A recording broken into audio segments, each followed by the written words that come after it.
એ તમને far infrared રિજનમાં મળશે, જેની વેવલેન્થ 10⁻² માઇક્રોન ટુ 10⁻4 માઇક્રોન રિજિયનમાં હોય છે. ત્યારબાદ હું વાઇબ્રેશનલ સ્પેક્ટ્રાની વાત કરીશ.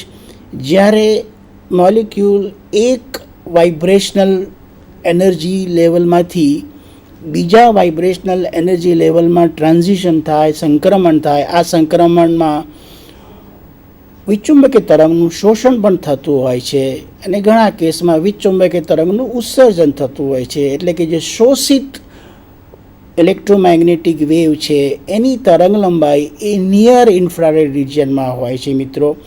કે જેની તરંગ લંબાઈ તમે માપો તો એ રેખાઓની તરંગ લંબાઈ 1 માઇક્રોનથી 10⁻² માઇક્રોનના રિજિયનમાં છે. એટલે આ સ્પેક્ટ્રાને ઇન્ફ્રારેડ સ્પેક્ટ્રા કહેવામાં આવે છે મિત્રો. હવે ત્યારબાદ મેં આપણે જોયું કે જે તમારી પાસે જે યલો બેન્ડ છે એ યલો બેન્ડ એ વિઝિબલ રેડિયેશન, જે આપણે નીચે બતાવ્યું છે લાઇટ બલ્બ, આ વિઝિબલ રેડિયેશન છે કે જેનાથી આપણે યુનિવર્સનો અભ્યાસ કરીએ છીએ. આપણી જે નેત્રો છે, આપણા નેત્રો એ આ રેડિયેશનને ડિટેક્ટ કરી શકે છે, એટલા માટે એને વિઝિબલ રેડિયેશનનું નામ આપેલ છે. આપ તેનાથી પરિચિત છો. પરંતુ વિઝિબલ રેડિયેશન બાદ આપ જોઈ શકો છો કે અલ્ટ્રાવાયોલેટ રેડિયેશન છે. અહીંયા મારો કહેવાનો મતલબ એ છે કે ઇલેક્ટ્રોનિક સ્પેક્ટ્રા જે છે એ સ્પેક્ટ્રા મિત્રો, ઇલેક્ટ્રોનિક સ્પેક્ટ્રા એ વિઝિબલ રિજિયનમાં આવે છે. એટલે કે જ્યારે મોલિક્યુલ લોઅર ઇલેક્ટ્રોનિક સ્ટેટમાંથી અપર ઇલેક્ટ્રોનિક સ્ટેટમાં જાય ત્યારે ઉત્સર્જિત થતું વિચુંબકીય તરંગ અથવા તો શોષિત થતું વિચુંબકીય તરંગ એટલે કે ફોટોન, એ ફોટોનની એનર્જી એ વિઝિબલ રેડિયેશનમાં આવે છે અને ઘણા કિસ્સામાં એ અલ્ટ્રાવાયોલેટ રેડિયેશન એટલે યુવી રિજિયનમાં પણ હોય છે. એટલે કે energy carried by the photon તમે કરી શકો. તો energy carried by the photon તમે ગણતરી કરો તો નીચે જે કોઠો દર્શાવ્યો છે એ અહીંયા જોઈ શકો છો કે energy carried by the photon in electron volt એ 10⁻1 થી 10⁻2 ઇલેક્ટ્રોન વોલ્ટની ગણતરી છે. અહીંયા આપ જોઈ શકો છો. તો જે આ જે સ્પેક્ટ્રમ બતાવ્યો છે આ ઇલેક્ટ્રોમેગ્નેટિક સ્પેક્ટ્રમ મિત્રો તમને સમજ આપે છે કે વાઇબ્રેશનલ સ્પેક્ટ્રાનું સ્થાન, રોટેશનલ સ્પેક્ટ્રાનું સ્થાન, ઇલેક્ટ્રોનિક સ્પેક્ટ્રાનું સ્થાન ઇલેક્ટ્રોમેગ્નેટિક સ્પેક્ટ્રમમાં ક્યાં આવેલું છે. અને આપ જોઈ શકો છો કે તમારે રોટેશનલ સ્પેક્ટ્રાનો અભ્યાસ કરવો છે, વાઇબ્રેશનલ સ્પેક્ટ્રાનો અભ્યાસ કરવો છે કે ઇલેક્ટ્રોનિક સ્પેક્ટ્રાનો અભ્યાસ કરવો છે. ઇલેક્ટ્રોનિક સ્પેક્ટ્રા એ વિઝિબલ રેડિયેશનમાં હોવાથી તમે એ સ્પેક્ટ્રાને તમારી લેબોરેટરીમાં અભ્યાસ કરી શકો છો. ઇન્ફ્રારેડ સ્પેક્ટ્રા અને વાઇબ્રેશન સ્પેક્ટ્રા માટે તમારે સ્પેશિયલ ટાઈપના ડિટેક્ટર્સ જોઈશે, કારણ કે વિઝિબલ રેડિયેશનમાં આવતા નથી. માટે આ રેડિયેશનને ડિટેક્ટ કરવા માટે તમારે ઇન્ફ્રારેડ ડિટેક્ટર્સ અથવા તો માઇક્રોવેવ ડિટેક્ટર્સની જરૂર પડે છે મિત્રો. આપણે એનો વિગતવાર અભ્યાસ કરીશું. આ ઇલેક્ટ્રોમેગ્નેટિક સ્પેક્ટ્રમ એ તમને દર્શાવ્યું કે કયા સ્પેક્ટ્રમ કયા રિજિયનમાં છે એના વિશે તમને પ્રાથમિક સમજ આપી. હવે આ પ્રાથમિક સમજ લીધા પછી હવે આપણે આગળ વધીશું. મિત્રો આપ જોઈ શકો છો કે હું અહીંયા રોટેશનલ સ્પેક્ટ્રાની ચર્ચા કરું છું. આ જે સ્પેક્ટ્રા જે મેં વાત કરી કે રોટેશનલ સ્પેક્ટ્રાનું જે ઉત્પત્તિ અથવા રોટેશનલ સ્પેક્ટ્રા કેવી રીતે થાય, તો રોટેશનલ સ્પેક્ટ્રા કેવી રીતે મેળવાય, તો કે મેં દર્શાવ્યું કે ડાયટોમિક મોલિક્યુલ એ રોટેશનલ એનર્જી ધરાવે છે. આ રોટેશનલ એનર્જી એ because of rotational motion of both the atoms છે. આ રોટેશનલ એનર્જી ક્વોન્ટાઇઝ્ડ છે, એટલે કે આપેલ સેમ્પલમાં રહેલા અણુઓ જુદી જુદી રોટેશનલ એનર્જી ધરાવે છે. આ રોટેશનલ એનર્જીના મૂલ્યો આર્બિટરીલી નથી હોતા, પરંતુ ક્વોન્ટમ મિકેનિક્સની મદદથી ડાયટોમિક મોલિક્યુલ્સ કેટલી રોટેશનલ એનર્જી ધરાવે છે એની ગણતરી આપણે આગળ દર્શાવીશું. હું આપણે સમજાવીશ કે કેવી રીતે કેલ્ક્યુલેટ કરવી. પણ સૌપ્રથમ મેં આપણે કીધું ને કે મોલિક્યુલર સ્પેક્ટ્રોસ્કોપી એટલે કે ડાયટોમિક મોલિક્યુલ અથવા તો ટ્રાયટોમિક મોલિક્યુલ અથવા પોલીએટોમિક મોલિક્યુલ જ્યારે વિચુંબકીય તરંગ સાથે ઇન્ટરેક્શન કરે ત્યારે આ ઇન્ટરેક્શનથી તમને ડાયટોમિક મોલિક્યુલમાં શું ફેરફાર થાય છે અથવા તો આ ક્રિયા પ્રતિક્રિયા કેવી રીતે થાય છે એનું રિપ્રેઝન્ટેશન જે બાજુમાં જે ફિગર દર્શાવેલી છે આપ જોઈ શકો છો. અહીંયા જે એરો છે એ આ એરો જોઈ શકો છો કે આ એ ઇલેક્ટ્રોમેગ્નેટિક વેવ બતાવેલું છે. આ ઇલેક્ટ્રોમેગ્નેટિક વેવમાં આપ આ જોઈ શકો છો કે આ એ ઇલેક્ટ્રિક ફિલ્ડ છે મિત્રો.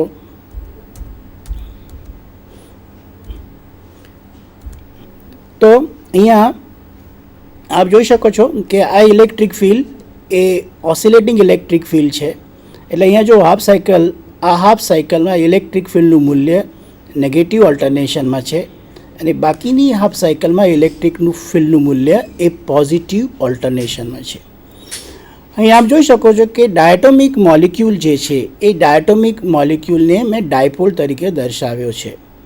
મિત્રો અહીંયા સમજો કે તમે જ્યારે હિટ્રોન્યુક્લિયર મોલિક્યુલની કલ્પના કરો તો હિટ્રોન્યુક્લિયર મોલિક્યુલમાં રહેલો પોઝિટિવ ચાર્જનું કેન્દ્ર અને મોલિક્યુલમાં રહેલા નેગેટિવ ચાર્જનું કેન્દ્ર એકબીજા ઉપર સંપાત થતા નથી. એટલે કે હિટ્રોન્યુક્લિયર મોલિક્યુલ એ ડાયપોલ તરીકે વર્તે છે. જ્યારે હોમોન્યુક્લિયર મોલિક્યુલની તમે વાત કરો ત્યારે હોમોન્યુક્લિયર મોલિક્યુલમાં પોઝિટિવ વિદ્યુતભારનું કેન્દ્ર અને નેગેટિવ વિદ્યુતભારનું કેન્દ્ર એકબીજા ઉપર સંપાત થવાથી હોમોન્યુક્લિયર મોલિક્યુલ ડાયપોલ તરીકે વર્તતો નથી. પરંતુ હિટ્રોન્યુક્લિયર મોલિક્યુલ એ ડાયપોલ તરીકે વર્તતો હોવાથી એ ડાયપોલ મોમેન્ટ ધરાવે છે. આ ડાયપોલ મોમેન્ટને આપણે પરમેનન્ટ ડાયપોલ મોમેન્ટ કહીશું. તો અહીંયા મેં આ ચિત્રમાં આપ જોઈ શકો છો કે મોલિક્યુલનો પોઝિટિવ પાર્ટ બતાવેલો છે, પોઝિટિવ વિદ્યુતભારથી બનેલો ધ્રુવ બતાવ્યો છે. આપ અહીંયા જોઈ શકો છો કે આ નેગેટિવ ધ્રુવ બતાવ્યો છે. એટલે કે diatomic molecule is behaving like a dipole. હવે આ ડાયપોલ એ આપાત વિચુંબકીય તરંગ સાથે ક્રિયા પ્રતિક્રિયા થાય એટલે કે વિદ્યુત ચુંબકીય તરંગોનું શોષણ કેવી રીતે થાય છે આપ જોઈ શકો છો અહીંયા કે જ્યારે મોલિક્યુલ વિચુંબકીય તરંગ સાથે ઇન્ટરેક્શન થાય ત્યારે ફિલ્ડ સાથે સંકળાયેલું ઇલેક્ટ્રિક ફિલ્ડ ઓસિલેટિંગ છે. એટલે જુઓ કે આ ફિલ્ડમાં અહીંયા ફિલ્ડનો પોઝિટિવ ઓલ્ટરનેશન પાર્ટ છે અને આ રિજિયનમાં ફિલ્ડનો નેગેટિવ ઓલ્ટરનેશન પાર્ટ છે. હવે જોયું કે ડાયટોમિક મોલિક્યુલમાં ધન વિદ્યુતભાર છે એ આ વિદ્યુત ક્ષેત્રને લીધે ઉપરની દિશામાં એટલે કે ધન વાય દિશામાં બળ અનુભવે છે. તેવી રીતે તમે જોઈ શકો છો કે જે નેગેટિવ વિદ્યુતભાર છે એ ઇલેક્ટ્રિક ફિલ્ડને લીધે ફિલ્ડ ઓસિલેટિંગ છે એટલે નેગેટિવ વિદ્યુતભાર આ વિદ્યુત ક્ષેત્રની અપોઝિટ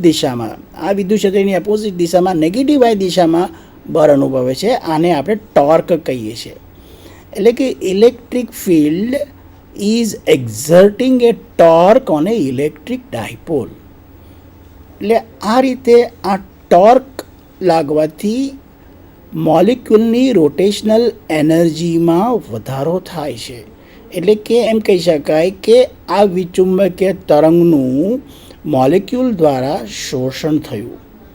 હવે આપ જોઈ શકો છો કે આ ફિલ્ડ જે છે એ આ ઇન્સિડન્ટ ઇલેક્ટ્રોમેગ્નેટિક વેવ એ ઓસિલેટિંગ થવાથી હાફ સાયકલ પછી એ તમે જોઈ શકો છો કે જ્યાં પોઝિટિવ ઓલ્ટરનેશનવાળો જે ભાગ છે એ ઉલટો થઈને નેગેટિવમાં જશે.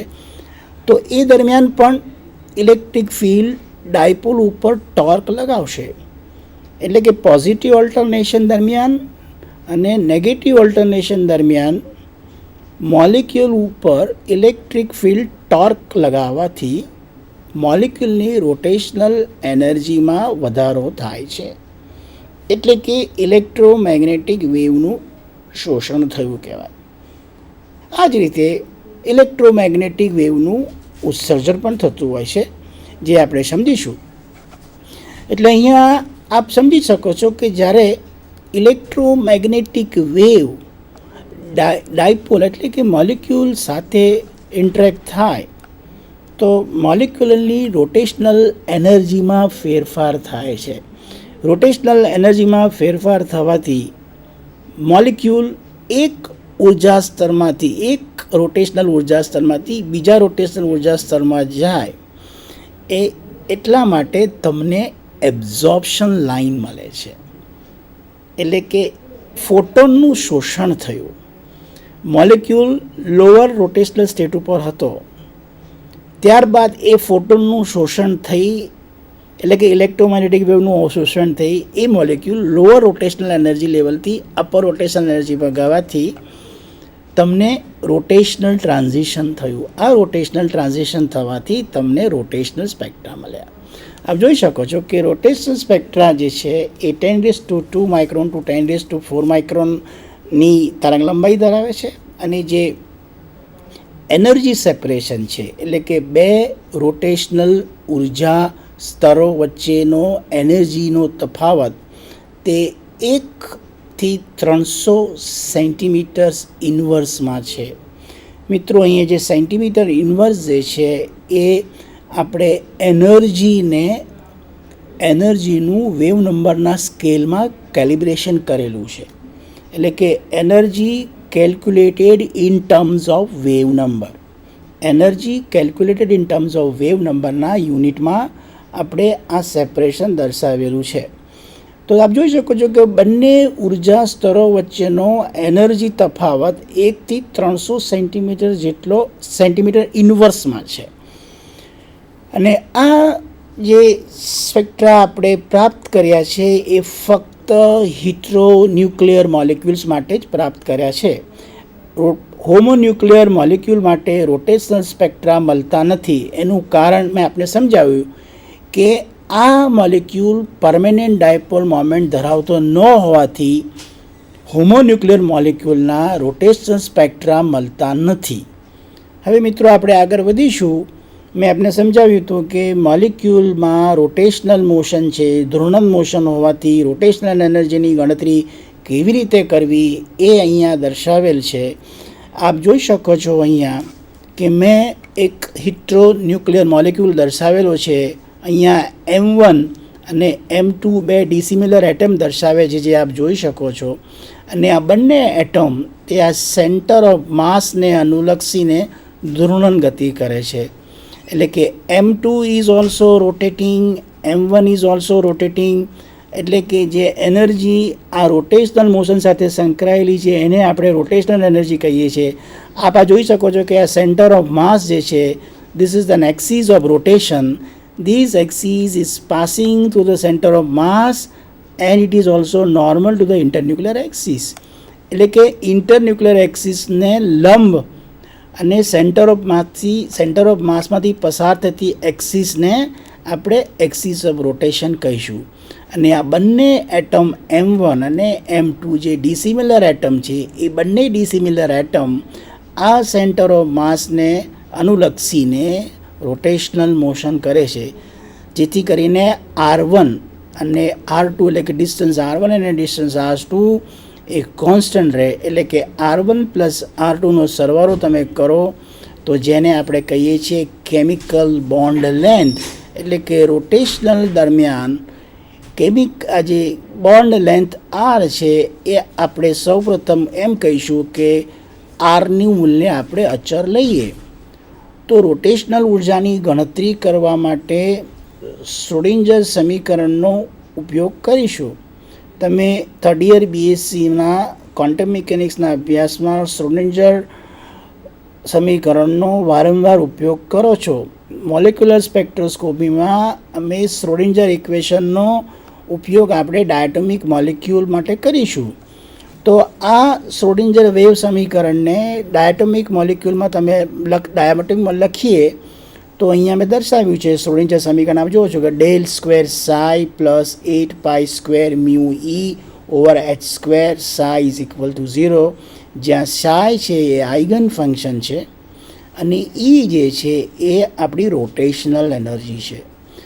આ શ્રોડિંજર સમીકરણનું આપણે સોલ્યુશન શોધી શકીએ છીએ અને સોલ્યુશન શોધવાથી આ શ્રોડિંજર સમીકરણનું સોલ્યુશન તે આઇગન ફંક્શન સહાય આપે છે અને આઇગન ફંક્શનની કિંમત મળ્યા પછી આપણે એનર્જી એટલે કે રોટેશનલ એનર્જી આઇગન વેલ્યુનું મૂલ્ય પણ આપણે પ્રાપ્ત કરી શકીએ છીએ. મિત્રો, સમયનો અભાવ હોવાથી હું આ ડેરિવેશન પાર્ટ અહીંયા ચર્ચા નથી કરવાનો. ડેરિવેશનનો પાર્ટ તમારા પુસ્તકમાં આપ્યો છે. તમારા અધ્યાપક મિત્રો પણ આ ગણતરી તમને ક્લાસમાં સમજાવી શકે છે, પરંતુ આપણે એનું અહીંયા ભૌતિક અર્થઘટન કરીશું કે શ્રોડિંજર સમીકરણનું સોલ્વ કરવાથી તમને જે એનર્જી આઇગન વેલ્યુના મૂલ્યો મળ્યા એ એનર્જી આઇગન વેલ્યુના મૂલ્યો એ આ સમીકરણને અનુસરે છે. એટલે કે રોટેશનલ એનર્જી ઇઝ ડિસ્ક્રીટ, અને આ ડિસ્ક્રીટ રોટેશનલ એનર્જી તમારે કેલ્ક્યુલેટ કરવી હોય તો તમારે એક ક્વોન્ટમ નંબર જેના મૂલ્ય ઉપરથી શોધી શકાય છે. જેને આપણે રોટેશનલ ક્વોન્ટમ નંબર કહીશું. તમે એટોમિક સ્પેક્ટ્રોસ્કોપીમાં ક્વોન્ટમ નંબર્સ ભણ્યા છો, પ્રિન્સિપલ ક્વોન્ટમ નંબર ભણ્યા છો. મોલિક્યુલર સ્પેક્ટ્રોસ્કોપીમાં પણ અહીંયા આ ક્વોન્ટમ નંબર છે. એ ક્વોન્ટમ નંબર આપ જોઈ શકો છો કે એ રોટેશનલ ક્વોન્ટમ નંબર છે જેનું મૂલ્ય 0, 1 એ ક્વોન્ટાઇઝ છે, એ રિસ્ટ્રિક્ટેડ છે. એટલે જે ઇક્વલ ટુ 0 મળવાથી તમને ગ્રાઉન્ડ સ્ટેટની રોટેશનલ એનર્જી મળે. જે ઇક્વલ ટુ 1 મૂકવાથી તમને પ્રથમ એક્સાઇટેડ સ્ટેટની ઉર્જા મળે. જે ઇક્વલ ટુ 2 મળવાથી તમને નેક્સ્ટ એક્સાઇટેડ સ્ટેટની રોટેશનલ ઉર્જા મળે. એટલે આ સમીકરણને એનર્જી આઇગન વેલ્યુ ઇક્વેશન્સ કહે છે. એનર્જી આઇગન વેલ્યુથી તમને ડિસ્ક્રીટ રોટેશનલ એનર્જી મૂલ્યો મળ્યા.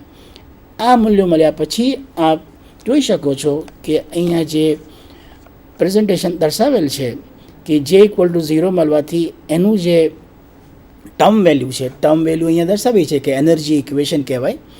એનર્જી ઇક્વેશન એટલે કે energy calculated in terms of wave number. E/hcનો તમે વેલ્યુ કાઢો તો એ 1/λ થાય. એટલે કે એફ ઓફ જે એ વેવ નંબરના યુનિટમાં છે, એટલે કે આ 1/λ છે.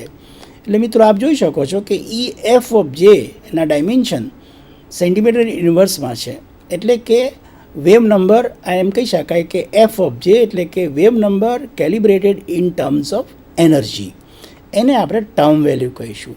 એટલે કે જે ઇક્વલ ટુ 0 માટે ઉર્જા સ્તરની ટર્મ વેલ્યુ કેટલી? તો કે જે ઇક્વલ ટુ 0 મૂકો તો એ 0 થશે. જે ઇક્વલ ટુ 1 સ્તર માટેનું ટર્મ વેલ્યુ કેટલી? તો કે